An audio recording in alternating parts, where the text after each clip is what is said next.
बिस्मिल्लाहिर्रहमानिर्रहीम। अस्सलाम वालेकुम दोस्तों, उम्मीद करता हूँ आप सब खैरियत से होंगे। मैं भी बिल्कुल ठीक अल्हम्दुलिल्लाह। आज मैं बात करूँगा एक और पावर सेक्टर्स से रिलेटेड कंपनी के बारे में। लास्ट टाइम मैंने बात की थी के इलेक्ट्रिक के बारे में, which is one of my favourite share. और आज जो मैं बात कर रहा हूँ वो के इलेक्ट्रिक से ज़्यादा मुझे इंटरेस्टिंग शेयर लग रहा है। मैंने अभी इसके ऊपर ज़्यादा वर्किंग नहीं की। I just go through my like I was doing some research कि कौन से शेयर्स हैं जो कि अच्छा परफॉर्म कर रहे हैं। उसमें मुझे ये शेयर मिला। इसके बारे में बहुत कम चर्चा होती है, बहुत कम लोग इसके ऊपर डिस्कशन करते हुए नज़र आएंगे। आपको नाम सुना हुआ था लेकिन कभी इसके ऊपर वर्किंग नहीं की थी।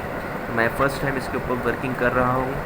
और रोज़ की तरह मैं इस बार भी सबसे पहले लिक्विडिटी रेशोज़ के ऊपर बात करूँगा। लेकिन उससे पहले थोड़ा सा इसका ओवरव्यू ले लेते हैं कि इस शेयर की मार्केट कैपिटलाइजेशन क्या है। 6.61 बिलियन। इससे आपको अंदाज़ा हो रहा होगा कि इट्स ए स्मॉल कंपनी, बहुत बड़ी कंपनी नहीं है। पावर जनरेशन डिस्ट्रीब्यूशन कंपनी में आती है, बहुत बड़ी कंपनी नहीं है, मिड साइज़ या स्मॉल साइज़ कंपनी में आप इसको कंसिडर करेंगे।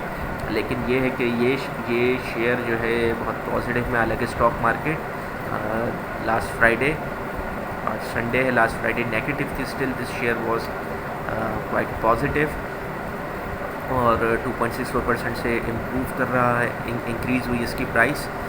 अगर इसके हम 52 वीक्स के रेंज देखें तो ये 14 रुपये से 19 रुपये की रेंज में पिछले एक साल में फ्लक्चुएशन इसकी रही है, विच इज़ गुड इनफ। अगर परसेंटेज ऑफ चेंज की बात करें, अगर हमें यहाँ पे मिल जाती है तो जब परसेंटेज ऑफ इंक्रीज़ यहाँ पे शो नहीं हो रही है बहरहाल, लेकिन कोई बहुत ज़्यादा फ्लक्चुएशन मैं इसको नहीं कहूँगा। इसकी बीटा जो है, इससे आपको एक आइडिया हो जाएगा कि मार्केट के बढ़ने या कम होने से इसकी प्राइस के ऊपर जो इम्पैक्ट आता है वो लेस देन 1 का है। यानी कि अगर मार्केट 10% से गिरती है तो इसके जो इस शेयर की जो प्राइस गिरेगी वो तकरीबन 7 से 8% के हिसाब से 7 to 8% के हिसाब से गिरेगी। इसी तरह अगर मार्केट 10% से बढ़ती है तो इस शेयर की प्राइस जो है 7 से 8% से इम्प्रूव होगी। तो ये मार्केट के मुकाबले में स्लो इसके अंदर मूवमेंट होती है, विच मीन्स कि ये थोड़ा सा मैं इसको कहूँगा स्टेबिलिटी की तरह। इसकी प्राइस के अंदर जो फ्लक्चुएशन है वो बहुत ज़्यादा नज़र नहीं आएगी। तो वो लोग जो डे ट्रेडिंग करते हैं वो शायद इस शेयर को बहुत वैल्यू ना करें, बहुत इसको इम्पोर्टेंस ना दें।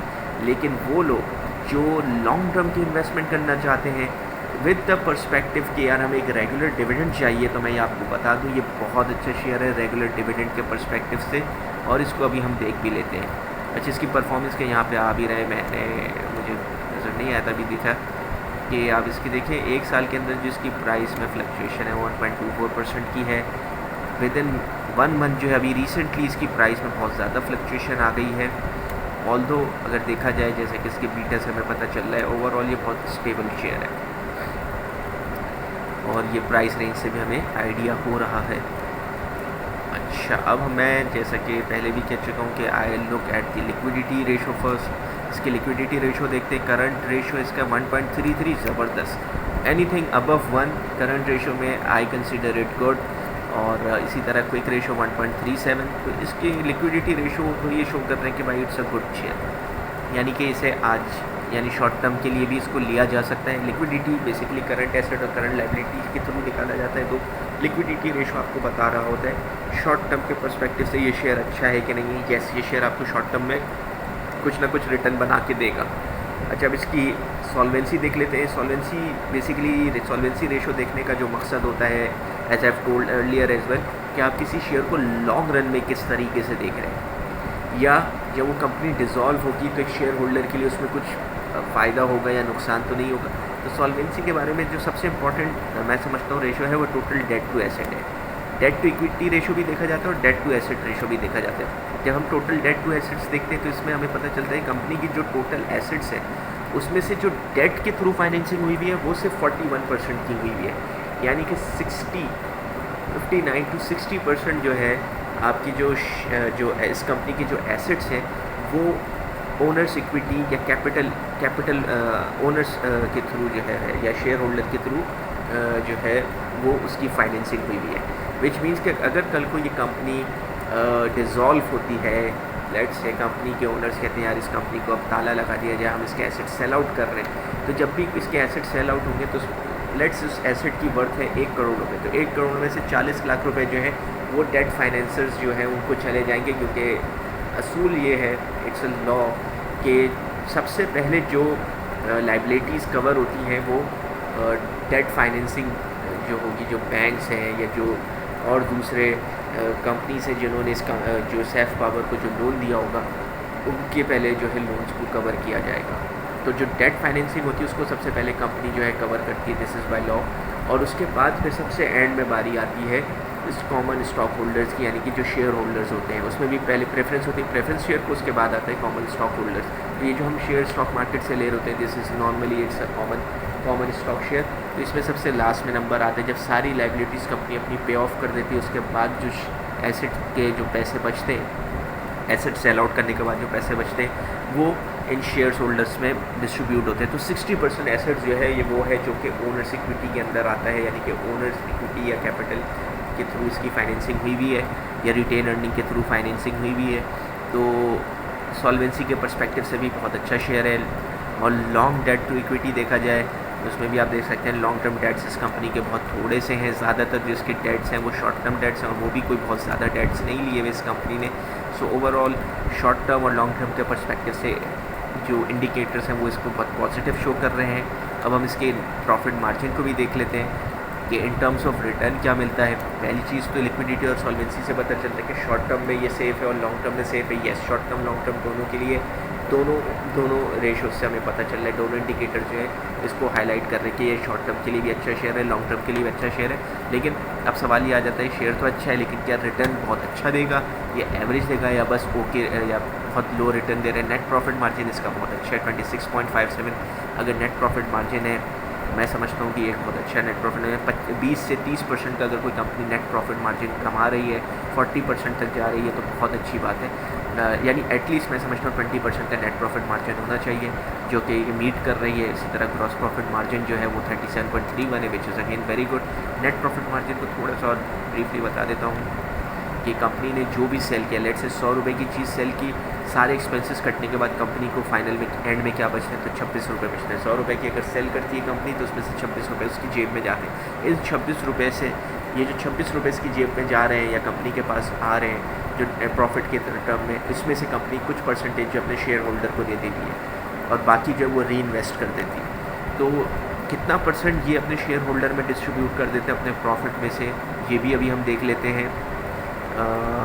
ये हमें पता चलेगा रिटेंशन रेशो इनका 38.89% है। या हम इसको देख लेते हैं पे आउट रेशो जो इनका है, जो कि डिविडेंड रेशोज़ के अंदर हमें नज़र आएगा। पे आउट रेशो 61%, यानी कि कंपनी जो भी कमाएगी उसका 60 से 61%, 60% मोटे हिसाब से कह लेते हैं, वो अपने शेयर होल्डर्स को जो है डिस्ट्रीब्यूट कर देगी, विच इज़ वेरी गुड। पे आउट रेशो इसका बहुत ही ज़बरदस्त। डिविडेंड यील्ड अगेन ये मुझे नज़र आ रहा है बहुत ही ज़बरदस्त आज की मार्केट के हिसाब से, जहाँ बहुत सी कंपनीज डिविडेंड नहीं दे रही, इन्वेस्टर को लॉस हो रहा है, वहाँ पे ये कंपनी एक स्टेबल शेयर भी और आपको 20% का रिटर्न दे रही है। इस वक्त बैंक जो है 4-5-6% से ज़्यादा नहीं दे पा रहे, म्यूचुअल फंड भी आपको 7-8-9% दे रहा है, या और दूसरे स्कीम्स जो हैं डेट फाइनेंसिंग से रिलेटेड जो या इंटरेस्ट बेस्ड जो स्कीम्स इस वक्त चल रही हैं वो डबल डिजिट आपको नहीं दे पा रही। और इसकी डिविडेंड यील्ड अगर आप देखें तो वो 21.9 टू ऑलमोस्ट 22% है, which is fabulous. Must hold share, ये वो शेयर है जिसके बारे में मैं कहूँगा कि भाई इसको लेके रख लो। ये शेयर आपको शॉर्ट टर्म में भी कमा के देगा और लॉन्ग टर्म में भी आपको देगा। बहुत ज़बरदस्त शेयर है। इसकी बुक वैल्यू पर शेयर जो है 40.75 है और एक्सपेक्टेड बुक वैल्यू यानी बुक वैल्यू में भी इसके शो हो रहा है, जो एनालिस्ट का कहना है कि इसकी बुक वैल्यू भी बढ़ने वाली है। तो again this is also a positive indicator. मुझे ओवरऑल जिस शेयर के अंदर कोई ऐसी नेगेटिव चीज़ नज़र नहीं I except for one thing, सिर्फ एक चीज़ इसकी मुझे थोड़ी सी नेगेटिव लगी और वो था इसका कैश फ्लो पर शेयर। कैश फ्लो इसका थोड़ा सा मुझे कम लग रहा है। मे बी शायद मैं ऐसा देख रहा हूँ, हो सकता है मैं इसको बहुत एक्यूरेसी के साथ नहीं देख पा रहा हूँ, बट आई थिंक शायद ये थोड़ा सा कम है। इसके लिए मुझे थोड़ी और वर्किंग करनी पड़ेगी just to get further clear picture के वाकई में कैश फ्लो पर शेयर इसका जो है लाइक 0.04 कम में अगर देखा जाए कैश फ्लो पर शेयर की जो ग्राफ है वो भी डिक्लाइन की तरफ है, तो थोड़ा सा cash flow can be a negative thing, but overall बहुत ज़बरदस्त शेयर मुझे लगा ये। और I would suggest to all my friends and investors, young investors, new investors, कि भाई आप अपना अगर पोर्टफोलियो बना रहे हैं तो इस शेयर को जो है ज़रूर कंसीडर करें। अच्छा, इसकी sales growth year on year basis पे भी थोड़ी सी डिक्लाइन, 40% का डिक्लाइन आया है, लेकिन क्वार्टरली बेसिस पे भी रीसेंट अगर इसका देखें तो इसके ग्रोथ बड़ी है। ओवरऑल जो है इसका कुछ डिक्लाइन नज़र आ रहा है, बट जो लास्ट क्वार्टर के हिसाब से अगर इसको कंपेयर किया जाए तो इम्प्रूवमेंट आ रही है। तो I think again this is very good. और इसकी अब हम अनाउंसमेंट्स भी देख लेते हैं। वैसे तो ये 2 से ₹2.5 ₹3 तक रिटर्न यानी कि डिविडेंड दे रहा होता है, और साल में 2 बार ये डिविडेंड देता है। एक बार इसकी अनाउंसमेंट देख भी लेते हैं। इस साल 2021 में इसने ₹2.5 का डिविडेंड ऑलरेडी अनाउंस किया हुआ है, जो कि फर्स्ट क्वार्टर में किया था। सेकंड क्वार्टर में इसने कुछ नहीं दिया, और जिसका ट्रेंड है सेकंड में नहीं देता।